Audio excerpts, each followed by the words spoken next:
PandastcASMR.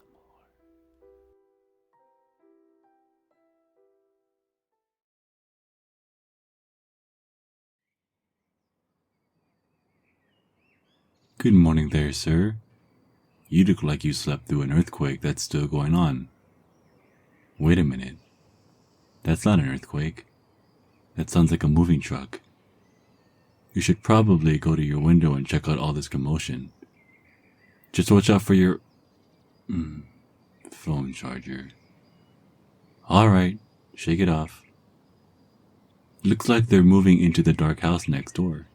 The one you've convinced yourself is haunted.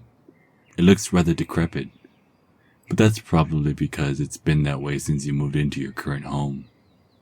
You notice the family exit out of a black Escalade.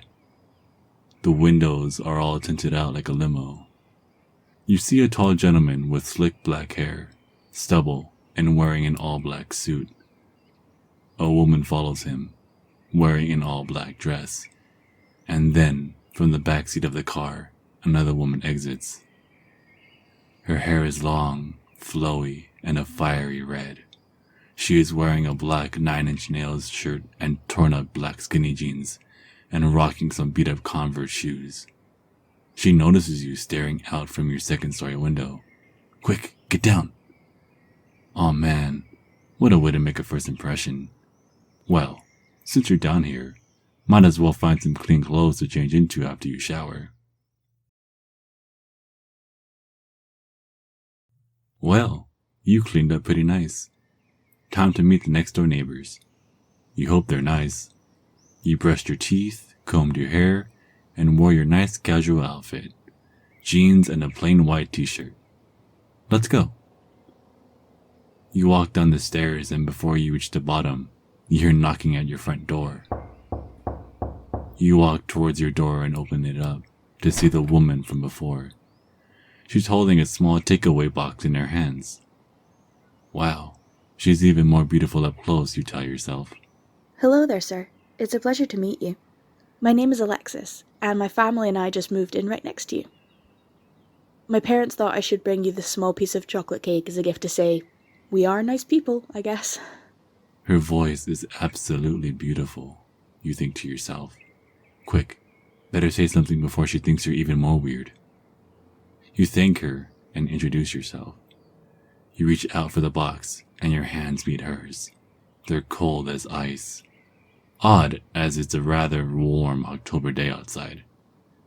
Maybe just bad circulation, you tell yourself. Well, I'd better get going. I was only told to come here to give you this. I have to go back and unpack my stuff. I'll see you around. She leaves you in a stunned silence. You take the cake back inside and place it on your kitchen counter. Devil's food cake. You devour your breakfast of champions. You decide that you need to return the favor. You pick out flowers from your garden. A few roses, a few sunflowers, and a few daisies and tulips. They smell wonderful. The walk there feels like the longest few feet of your life.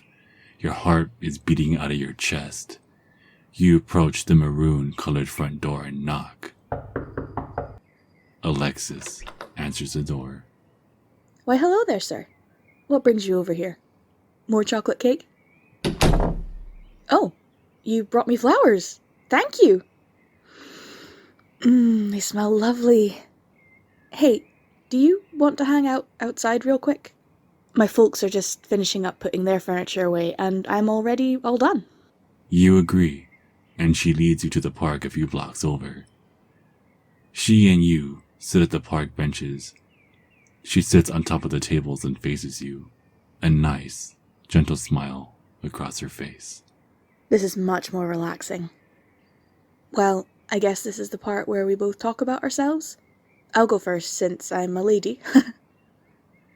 I grew up pretty much everywhere. I was born in Europe and I've been to all the continents. This marks the final one.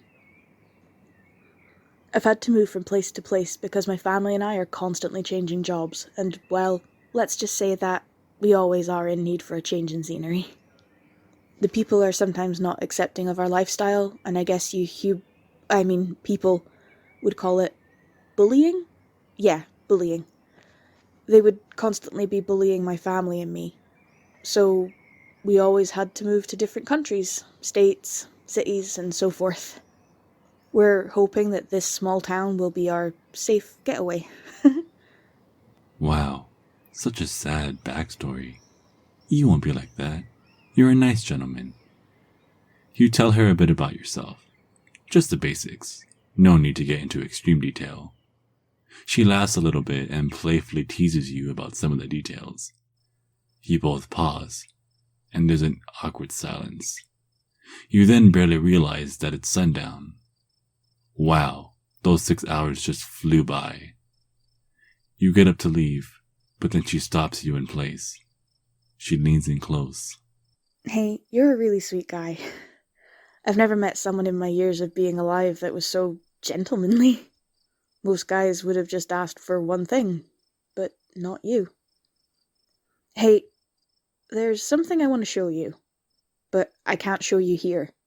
Let's go behind the recreation center. Oh my, what could it possibly be? If this was an anime, you would probably be getting a nosebleed at the thought. You follow her behind the building, and she gently pushes you against the wall. You feel her gently press against you. Her mouth suddenly gets closer to your neck. You feel her breath against it. She whispers. Do you want me to show you who I can really be? Do you want to experience something not many have, at least not intentionally? Your breathing quickens. Your heartbeat is really racing at this point. You say, yes, softly, not knowing what's going to come next. All right, tilt your neck to the side and hush. Don't scream. You feel a sudden, sharp pain, followed by waves of pure euphoria. You grab the back of her head, holding her there. You lose control of your body. Your legs feel weak, and you feel your body go limp in her grasp. Everything starts to get blurry, and then blackness. The last thing you remember is her lips against yours. It's the next morning, and you awake in your bed. Your neck feels awfully sore, but for the life of you, you cannot remember how or why. Did you work out too long? Did you sleep on it wrong? Well, at least it's not unbearable. You walk over to your window, and to your surprise, you see Alexis looking back up at you. You feel startled at first, but then you feel a sense of peace and calm. You get ready and make your way downstairs and exit your home. She greets you with a warm smile and a hug. You begin to talk to her about the previous night. She looks a bit hesitant to tell you. She sighs, and then takes you by the hand to her front porch. Okay, my family would kill me if they knew I told you, but I'm not like other women. I'm different. I'm a vampire? Yes, a night crawler, a Dracula, a creature of the night.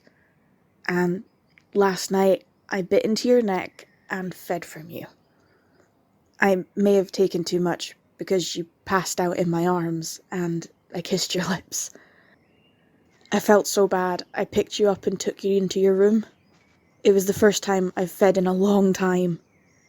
I must say, your blood was, and probably is, the purest tasting I've ever tasted. Could it be true? Could vampires really exist? Either way, last night was the best you've also felt in a long time. You've been alone for quite some time. Having such a lovely woman make you feel that way, you want to feel that way again and again. You tell her that she can use you to satiate her hunger. She looks at you with the biggest smile and hugs you tight. She takes your face in her hands and kisses you passionately. Wow, barely known each other for a day, and you've already gained a lover. You sure know how to work what you have. The next few days are filled with her feeding on you and waves of euphoria taking control of you. After weeks of this, she tells you something that you haven't heard in a long time. I think I'm falling for you. I think I love you. Look into my eyes and tell me you love me too. Look deep into my eyes. Look deeper, deeper into my eyes. You feel as if you aren't controlling your body anymore. You feel numb. All you can whisper is,